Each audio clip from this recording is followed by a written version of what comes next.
Welcome to Sunday Night Live with Laure Guilbeault. Every Sunday, Laure sets the Instagram Live stage ablaze, connecting with the trendsetters, icons, and maestros of the fashion world. From stylists and models to actors and producers, you name it. Each Sunday, Laure dives into the realms of styles, stories, and inspirations with iconic figures. If you missed the live glam, we've got you covered. We take those Sunday Night Live, Instagram Live moments and package them into a weekly podcast. Welcome back to Sunday Night Live. This is the first episode after the summer break. I'm thrilled to have Nili Lotan as a guest today. Thank you, Nili, for joining me. Thank you for having me. But you're in Paris today. It's too bad that we're not in person, but next time, what brought you to Paris? So we launched two things. At the moment, there is a new pop-up in Le Bon Marché presenting my collection in a full, beautiful way. And this is actually celebrating the launch of a new line of bags that I came out with all over the world, not just here. So I came for 48 hours and going back tomorrow morning. Thank you so much for making time for me in your 48 hours. Yes, of course. What's your relationship to Paris and to France? I read about French wines. I know you like French. That's true. Yeah, very much so. But in general, I grew up in Tel Aviv with my eyes and face to Paris. I always admired Paris and Paris culture. Mm-hmm. Actually, my dad studied in the Sorbonne before he immigrated to Israel. So for me, admiring my dad, admiring the culture that he brought from Paris to our home, including the wine. And so I've always looked up to Paris, definitely in culture and fashion. And then I had the beautiful opportunity to move to New York and live there for almost 45 years. And I think still, being able to present my work, my clothes in Paris, it's a big moment for me. Yes, it's the first time you're presenting. Well, you're opening a showroom in Paris, right? We opened the showroom in Paris, and but in terms of selling it, it's not the first time. I believe certain stores had carried me in the past, but I think having it in Le Bon Marché, it's a pretty visible position to be. Yes. So I'm thrilled about it. Can we go back to the beginnings, how it all started? Did you always want to be a fashion designer?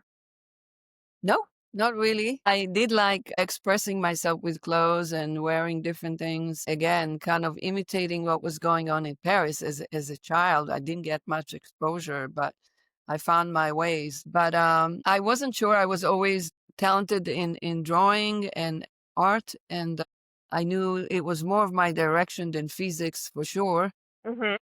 But I wasn't sure if I wanted to be an architect or a designer. And I think life just put me here, and I'm thrilled because I think what I enjoyed the most is being connected to people and women in particular, and really have the clothes, the tool to communicate with them. I read that once a kid told you when you were a child that you would become a denim designer. Is that true? It's so Yeah, specific. it's very true. We were like in 8th grade, and all the kids were standing together, and everyone said what they want to be. And I wasn't sure what I wanted to be. And he said to me, "You're going to be a denim designer." I'm like, "A denim designer?" I happen to be wearing all the time denim, but I didn't think about designing. That kid actually transformed and became super religious. And I don't know where he is right now, but he was certainly right. And then you worked in New York in corporate fashion, notably at Ralph Lauren. You said you really enjoyed your time at Ralph Lauren. Why? Yes, I think I can, I've actually worked for 4 companies, which each one of them contributed to my knowledge, and I'm so grateful for all of them. But I think what I loved in particular about Ralph, and I still do, is how focused he was, and so clear about his vision, and very much stuck to his own vision for all these years, never wanted to see anything else but his vision, and wasn't influenced by other fashion, and did an Americana at its best. And I'm drawn to the same worlds, whether it's Americana or uniforms or rock and roll. And there's just something about that I've learned a lot from working for Ralph, from a process, from running a business, from design. And really the most important thing is like keeping, he used to say, or at least when I was there, there's only one voice. And I think, especially when you work for big companies in America, and again, I don't know how it is in Paris, but there's just so many people that are getting involved in the vision that kind of dilutes the vision. And I think he knew and understood that it's what keeps the vision tight and successful is the fact that it's very clear and there is one voice. And I pretty much adopted it to my own business. I'm very involved in the business on all aspects, from design, obviously, all the way to how I run my business, what's the culture in my business. I am acting as the CEO, not just the design and vision. So I think it's a wholesome project. It's not just about clothes. So you would say the biggest learning from your time at Ralph Lauren, the clarity of the vision. Yes, 100%. I think he's brilliant. And till today, he's so clear and so inspiring, and captured not only his vision, but captured what American fashion is all about. I'm wearing my Ralph Lauren shirt in honor to your to your experience there. But yeah, you're a CEO now. You didn't have any background in business. How did you, and yet you set up your company, and now it's $100 million company. That's very impressive. How did you learn all the business stuff? I am very intuitive and pretty much work with my intuition. It's all about taking decisions at the end of the day, whatever you do. Being a mom or being a CEO, being a creative, at the end of the day is taking decision, and what decision you take leads you to success or not. And I think I didn't go to business school. I studied fashion and art, but I've been an observer, a very good observer in very good companies that, Liz Claiborne at the time, I believe there was $3.2 billion company when I joined, which was like, I was in my 20s. And just to see how they ran their business and how they ran their processes and how smart they were about it, to me was the best school I could go to in terms of running my business. I did get a bit of private lessons in how to run my cash flow and more of the financing side of the business, because I had to do it all by myself. So I had a very dear friend who is no longer with us, who actually used to come every week and sit with me and teach me with a pencil and a paper how to do cash flow and how to keep a positive cash flow. So I've learned. And I think the most importantly is that I have a very clear vision of what I want my company to look like, to feel like, and only I can hold it in its most authentic version of it. And it's never the number that drove me to succeed. It's never, I remember someone asked me at the very beginning, how big do I want my business? And I said, till I'm going to take it till the point where I feel that my integrity is being hurt.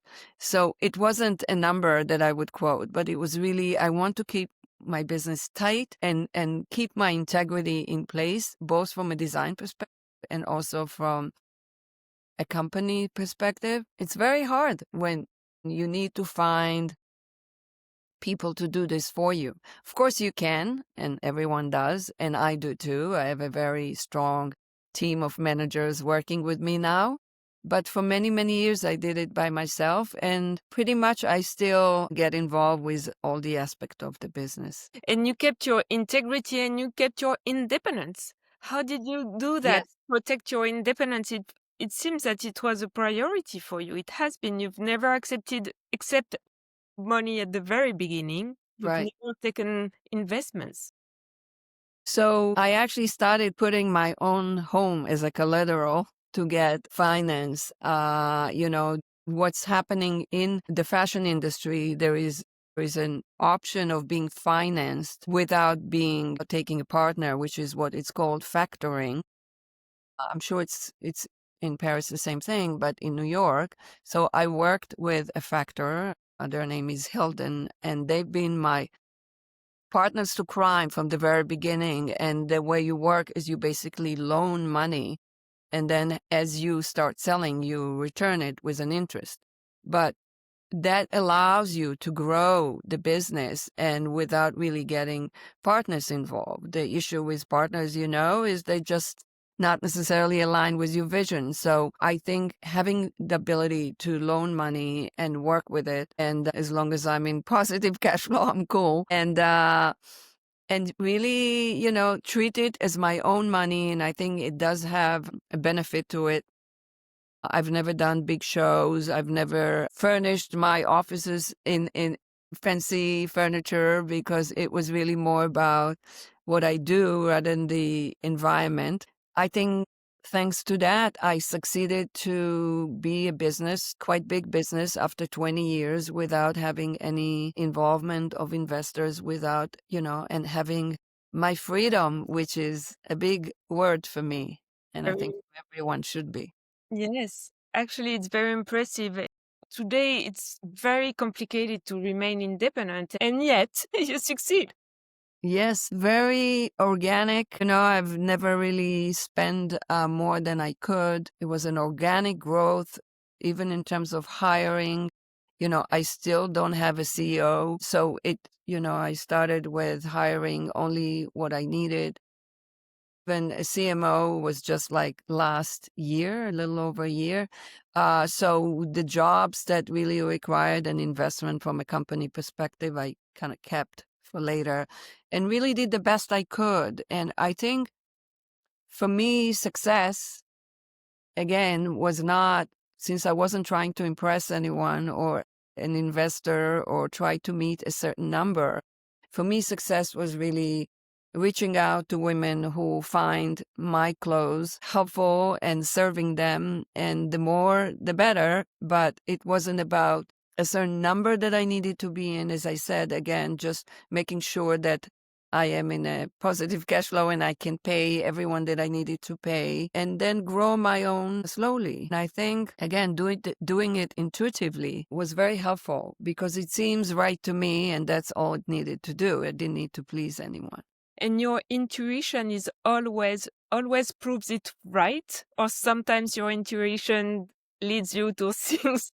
Most of the time, I think the intuition comes with choosing people.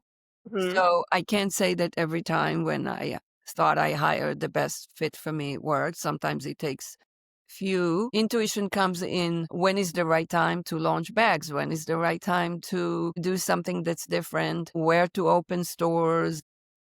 Do I open stores? Do I stay wholesale? So right now, from that perspective, I think I took the right decisions. I'm also very spontaneous, which works for me, not always works for everyone else. I take decision very quickly. So I try to be very creative with my ways, and I can do it because I don't need to ask anyone. And if I made a mistake, it's my mistake. And you said you don't do fashion shows. You don't do, I guess, no celebrity marketing. Everything is organic. You're a fashion maverick in a way. Not doing fashion shows. Why did you decide to not do this traditional system, to not follow it? So I never really decided not to, but kind of with my organic way, I didn't have the money. Yeah. It takes quite a lot of money to do a show. And it wasn't necessary for me because I had succeeded financially pretty fast. My growth was steady. And so I may have not got familiar with all the press in New York and outside of New York, but a lot of people knew about me and personally shopped for themselves. I was a kept secret for a long time, and I was fine with that. And I think at the point where I could have financially do that, I didn't feel the reason for it to invest that much money. I much had preferred to invest the money in opening a new shop and in few months to recover the investment rather than just throw the money into a fashion show and hope that it brings me what it should. So I'm very practical on my business decisions. Mhm. Now that I'm at the size that I am, and I feel that I had used my organic growth to a point where if I want to have more women familiar with what I do and to enjoy it, obviously I would need to pursue maybe other ways. But a fashion show is not on the horizon right now. I think if I ever do one, and I'm sure I will at one point, it would be more of a brand moment, celebrating something, or rather than just each collection. To me, it seems, as I said, I'd rather open stores and use the money differently. And celebrate a brand moment. I saw in New York you celebrated your new campaign with the Kills. Yes, it was so right on. Grace Sorrenti had shot the campaign, and both Allison and Jamie are so right on, authentic, real, full of life. And to me, the idea about campaign is to capture the brand, is to really articulate the brand in the best way. And I think we did. I think, after the shoot, I was thrilled because I felt that it captured not only the clothes and the bags, but it captured the attitude that I'm so carefully injecting into my clothes. If you come to my studio, you'll see it's all about music and rock and roll and artists and Americana and it's all in there. And it's hard to tell that story with a model wearing your clothes. So I think real people, and especially people that are so close to me in their texture, in what they are, it felt so right on, and it's definitely doing its work. So I'm quite impressed with marketing of how much it can move the needle. Our You've sales, seen the impact already of this? unreal, overnight. Seriously. I mean, we were lucky because at the same time we had an article in the New York Times. We had an exposure through Sotheby that had featured my house on their channels, plus the Kills, and all of that had brought so much attention to my brand. Sales went up amazingly, and so did the amount of followers on social media, and we literally sold out of our bags. So we didn't expect. Everyone told me, oh, bags take time, take it slowly, overnight. So I can't not give the credit to all these marketing efforts. And It's very encouraging because we keep speaking about the downturn in luxury in fashion, but it means that when you have the correct marketing and right product, it works, it sells. it does. And I think it just needs to be authentic to the brand and real, because today the customers, from what I find, they connect to the brand on all levels. My clients are connected to the brand and they come again and again. As a matter of fact, till the point of that last campaign, over 70% of my business was returning clients, which is a wonderful news because you know that your clients are happy and they're coming again. At the same time, you know that you haven't scratched the surface. There is another so many who are not familiar with your brand. So I think what all these efforts are doing are opening the brand to so much more clients who, because I don't make a lot of noise, get to know me. And now we are at over 40% new clients. So and what's so wonderful is that you can actually get data and measures of success, which I think many years ago you couldn't. So it's all wonderful. Congrats. What Thank you. do you think of the fashion world right now? We're entering fashion months as we speak, and we'll see a flurry of debut of designers in Paris, in Milan, also in New York. Well, it's a whole reset of the fashion industry. It's actually very, very exciting, I think, moment. Lots of, to anticipate, to see how is it going to happen. But it's epic because it's all happening together. So I think actually probably all the media is very excited to go to see the shows because there's so much you don't know how it will turn. But I wish everyone good luck, and I think it's wonderful. I stay with my own world, and just, really, I can only wish good luck to everyone, and that will be a new, rejuvenating, yet the same, because it's kind of a hard game to keep the essence of a brand and yet bring freshness and newness. It's not easy, so hopefully it's all great. Very exciting. So, what are your dreams now?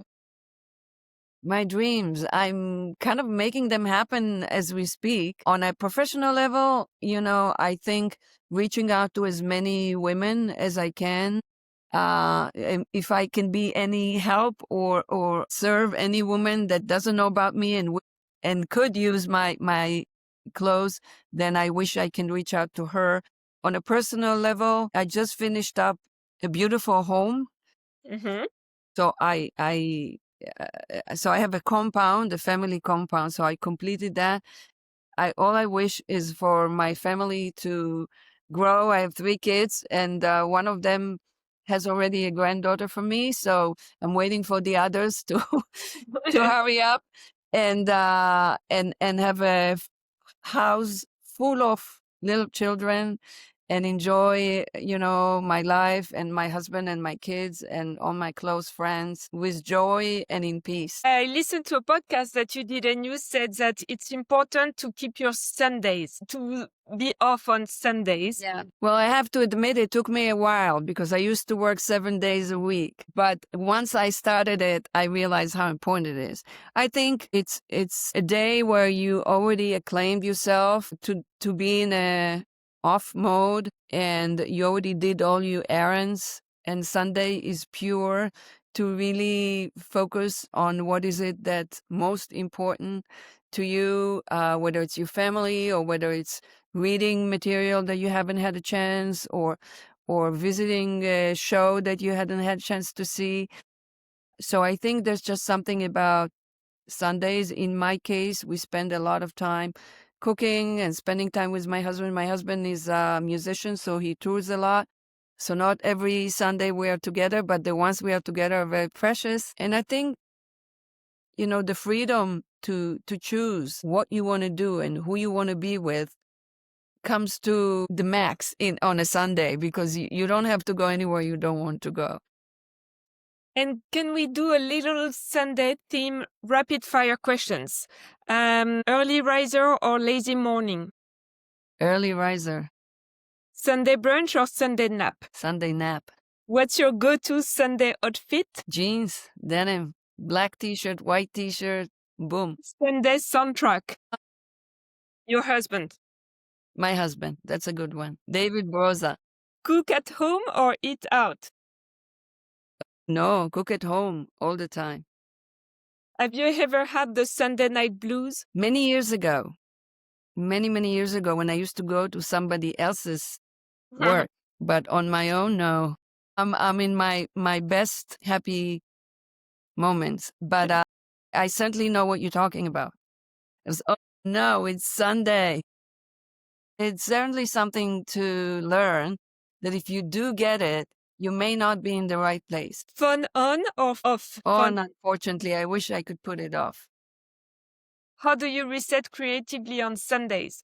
I see. I watch movies, but and I spend time with my children and my friends. So I think hearing what's going on in the world and what's going on around me, either culturally or politically, it charges me in the sense that I feel that I'm not detached because during the week I'm so focused in what I'm doing. And sometimes I feel like I may be missing something. Creatively, it's very interesting because many years ago when the phone didn't exist or the cell phone didn't exist, I used to go every Saturday or Sunday to a closed magazine store.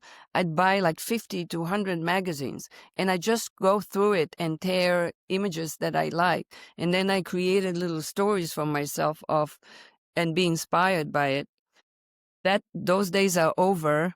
And so I do it on the phone. And as much as everyone hates the phone and hates social media and think it's terrible, I must say that it's creatively charges me. Because in a couple of minutes, I can really go through vision, just images that it doesn't know what they are. And not fashion, but, I'd be in either listening to podcasts or just seeing different posts that has to do with interior or music or whatever it is, art. And that kind of keeps me on and see where the world is going, because I think all these things are connected.